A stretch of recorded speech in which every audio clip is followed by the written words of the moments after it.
First you tell us that it is manly to keep your word. All right? If you are a man, you keep your word. And now all of the black people in this country are demanding, and even the black people in the whole world are demanding, is that you keep your word. You told us we were free. Well then, show us that we're free.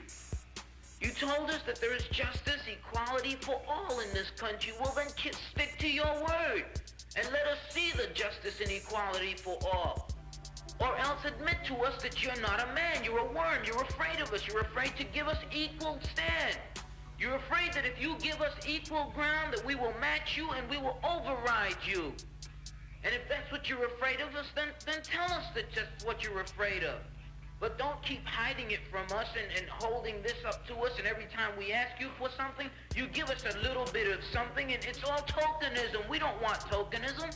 And there are most black men in this world that don't want charity. And yet still every time we ask you for something, you give us a little piece, a little piece. You're playing games with us. We're not children. We're big men. I've seen my father have to put up with all kinds of stuff. He was a big man. He raised a family. He went down south, and he had to go around to the back door with his wife. We're not asking for anything. We're not asking for any favors. All we want is what's ours. Now, there are many black veterans who are coming back, and they're mad. They're angry. Do you think that they're going to sit down through this? Our fathers didn't have the knowledge that we had. They sat through it. But there are other black youth that are not going to sit through it. We know about Che. We know about Fanon. We've read the books of Revolution. We've listened to Mao and his quotations. We know where we stand. We're not going to sit for it. We're asking, and if we ask and we don't get, we're prepared to stand up and take it. If I ask a man, I tell a man I am hungry. I tell him I am cold. And I ask him to do something about my condition.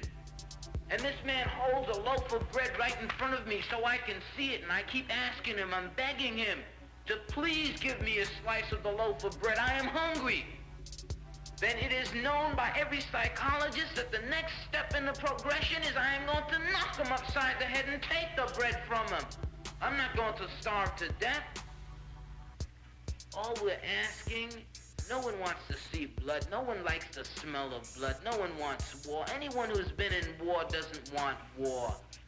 Everyone knows what it is to see the inside of a man's gut hanging out and see your friends die, see relatives die. No one wants to regress back to the state of mind where you have to think it's all for the cause, therefore my mother has to die, my wife has to die, my brothers and sisters have to die. No one wants that. But you're pushing us to it.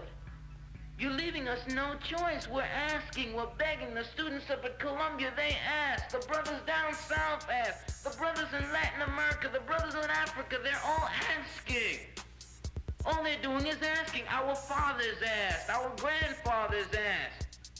The presidents of our universities, our colleges had to go to your back doors to beg that their children be given just enough money so that they could be taught something to live off. And yet still, they ask and ask and ask, and you refuse to give them anything.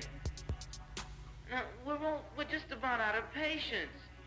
We're not going to ask anymore.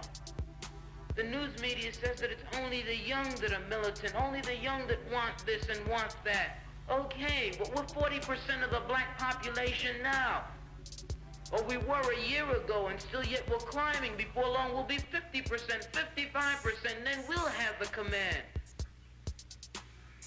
We're not going to take it. We're not going to take sitting in rotten parks and in places that just aren't fit for living. We're not going to take it. There's a limit to a man's patience, and everyone knows that God, Christ, heaven, everyone knows that what we're asking is not $1 million. All we're asking for is humanity. We're asking to be allowed to live like human beings. And God, you tell us that this is too much to ask. You're sick. You're definitely sick. How can you tell me that it's too much to ask to be a human being?